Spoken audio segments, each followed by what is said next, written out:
Good morning, my name is April Conant, and I will be presenting my seed germination lab today. So the seeds that I decided to use for my experiment were radish seeds, and some general information about those is that they germinate in ideal temperatures of 55 to 75 degrees Fahrenheit, which is a little bit different from Conway weather, and they are able to germinate without soil, as many seeds are able to do. So considering this information, my research question was, will a radish seed successfully germinate at low humidity levels? Therefore, my official hypothesis is if a radish seed is exposed to relatively low levels of humidity, then the seed will germinate slower or at a slower rate. My experimental design. So in order to compare the outside humidity to the Ziploc bag humidity that I had in each different group, I took the average temperatures of last week, which is when I did this experiment, and I took the average high temperature and average low temperature and converted them to Celsius, and I used this equation to find the average humidity of last week. And so those two numbers came out to 57% and 45%. As of high and low.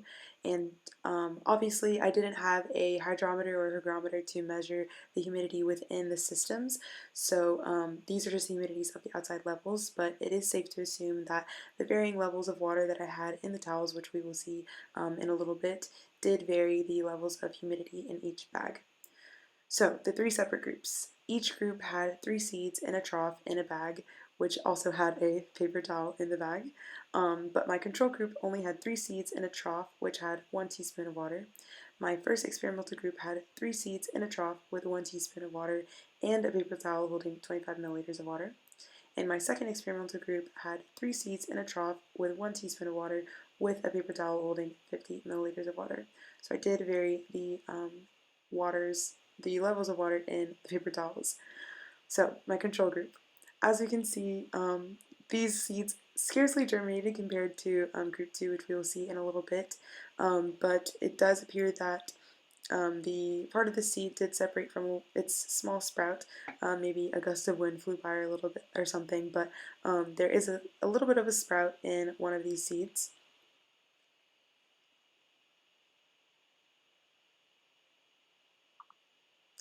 My first experimental group does have minimal germination.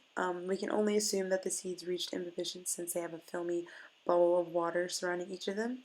That and in combination with the fact that the first seed on the bottom left has sprouted just a little bit. We do see a crack in the outer shell of that seed, but other than that, the others looked essentially the same as when they were first planted.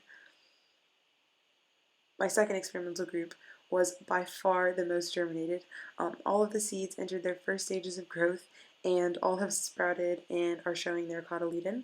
One of the seeds, again, did separate from its inside, so the shell and the inside are separated just a little bit. Again, that wind must have come by and swept them off their feet, or maybe in transit they may have gotten a little bit spread out. But yes, this group definitely germinated quite a bit.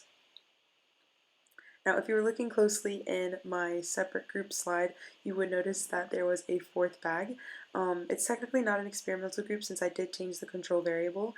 I didn't put any water in the trough, which the results ended up being a little bit unironic because it is common knowledge that you do need water to grow seeds and plants or plants. So obviously there was no germination apparent, and the seeds seem to have been unaffected by the humidity, which we sort of expected, but I guess no water ended up singeing the foil there, so the sun must have burned the seed into the foil. So my interpretations and inclusions. Considering my experiment, water immersion is necessary for the seeds to grow. Common knowledge has been confirmed, and an increase in humidity leads to a faster germination process. The bags were left out in the sun for the same amount of time, so we can see the faster and slower rates of germination.